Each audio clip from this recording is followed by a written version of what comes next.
अब हामी यसपछि अन्तिम क्वार्टर फाइनल फाइट हो। अब यसपछि हामी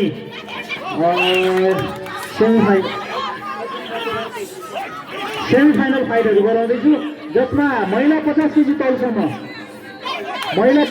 तौलसम्मको सेमिफाइनल फाइट यशोदा राणा बेलौरी रातो रिबनमा,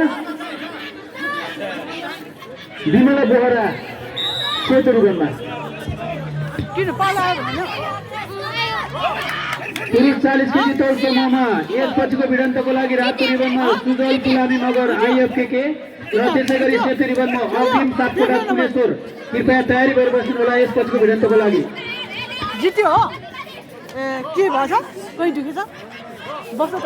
महिला 50 केजी तौलसम्मको लागि यशोदा राणा बेलौरी रातो रिबनमा हुनुहुन्छ भने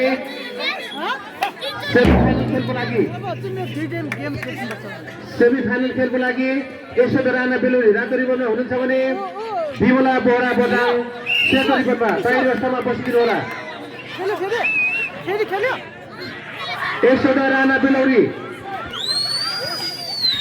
रातो रिबनमा हुनुहुन्छ भने